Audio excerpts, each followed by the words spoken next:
O cangaceiro Serra Branca tinha como parceira a cangaceira Eleonora. Serra Branca chefiava um grupo de aproximadamente 5 cangaceiros.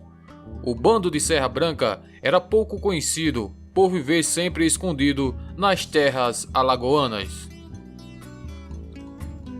Os cangaceiros desse bando não ganharam grande destaque em combates, saques e nem crimes, fugindo da realidade do mundo que cercava os caminhos do cangaceirismo, vida cheia de embates violentos.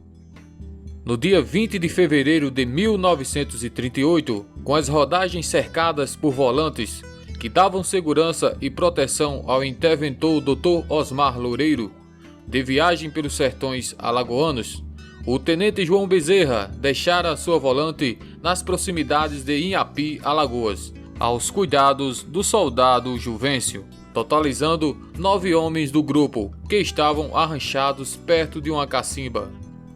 Os soldados estavam bem à vontade ao redor da cacimba, desarreados dos bornais, chapéus e cartucheiras, estando alguns sem alpargatas. Já amanhecido o dia, entre 9 e 10 horas, enquanto Antônio Jacó tirava água do riacho, ele observou um cachorro que se aproximou da cacimba e desconfiou que pela ornamentada coleira que possuía, só podia ser cachorro de cangaceiro. Os soldados tinham realmente razão. Era o grupo de Serra Branca que vinha se aproximando. O chefe do bando trazia nas costas uma banda de bode, sendo seguido pela mulher Eleonora e mais 2 companheiros, entre eles o Ameaça. Antônio Jacó viu quando o soldado Cornélio levantou-se e empunhou o fuzil, se preparando para atirar. Enquanto ele ajeitava na cintura sua cartucheira com 25 cartuchos. O tiro zoou, partindo da arma de Cornélio. Jacó correu em perseguição aos cangaceiros, sendo acompanhado pelo soldado Zé Gomes. Na frente de Antônio Jacó corria o cangaceiro Serra Branca e mais na frente tentava fugir Eleonora. Jacó gritou: "Se vira, cabra, pra brigar! Se vira pra brigar!" Antônio Jacó começou a atirar e correr. Aqui e acolá, o Serra Branca se virava, dava um tiro e corria. Até que ele se escondeu numa catingueira, mas ficou um pouco à mostra. Então Antônio Jacó atirou em Serra Branca. A bala atingiu as costelas de Serra Branca e saiu do outro lado. Ele baqueou um pouco, jogou a banda de bode de lado e correu. Serra Branca, ferido e sangrando muito, saiu em fuga e Antônio Jacó no encalço. Adiante tinha um riacho, ele pulou embaixo, já com pouca força. O riacho era fundo, mas estava seco. Serra Branca estava com um rifle armado e pronto para atirar. Antônio Jacó pulou em cima dele. O cangaceiro correu mais uma vez. Quando ele virou as costas, o volante aproveitou e atirou mais uma vez. Ele caiu debruçado, mas ainda não tinha morrido.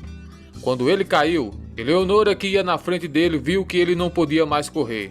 Virou-se, abriu os braços se rendendo. Naquele instante, o volante Zé Baixinho vinha atrás de Antônio Jacó. Zé Baixinho, que vinha correndo, mirou o mosquetão e atirou em Eleonora de braços abertos e acertou bem no meio da testa.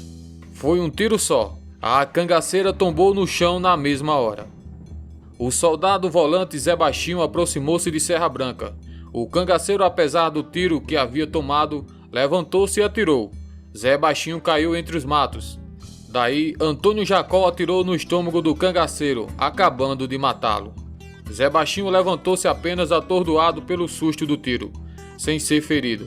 Antônio Jacó cortou as cabeças do casal, amarrou as cabeças pelos cabelos e retomou trazendo os 2 troféus, na direção da cacimba, onde estavam arranchados. Na cacimba, Cornélio estava com a cabeça do cangaceiro Ameaça separada do corpo, cortada por facão. O tenente João Bezerra, que estava um pouco distante na hora do tiroteio, mas que havia ouvido os tiros, já se encontrava na cacimba quando Antônio Jacó foi avistado seguindo por dentro do riacho, trazendo as cabeças e os pertences dos cangaceiros. Os soldados levantaram as cabeças cortadas, mostrando-as aos amigos.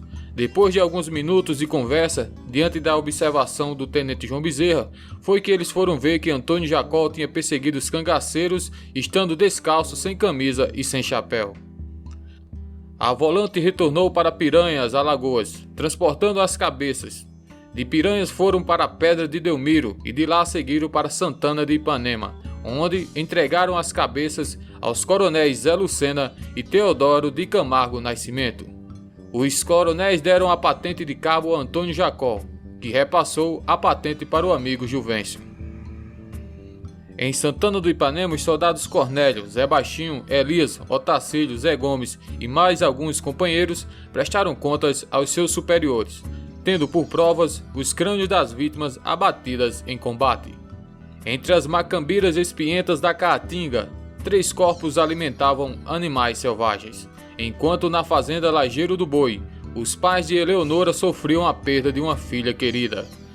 O padre de Muriez, que celebrava missa na região de Mata Grande, Canapi, Iapi e nas fazendas circunvizinhas, criava em segredo o filho de Eleonora e Serra Branca, um menino chamado Francisco de Sá. Assim que o padre ficou sabendo da morte da amiga cangaceira, convocou alguns fiéis e foi em segredo enterrar Eleonora. O padre chegou com facilidade onde estava o corpo, sendo auxiliado por vaqueiros conhecedores da região. No local, o padre encomendou o corpo e o enterrou em cova rasa, aberta na urgente necessidade do momento e coberta por facheiros e macambiras, deixando sepultada a jovem cangaceira que antes de tudo fazia parte de sua vida, ficando por recordação um filho deixado por ela.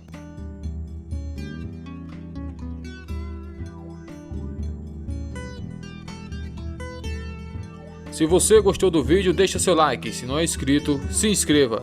Valeu e até mais!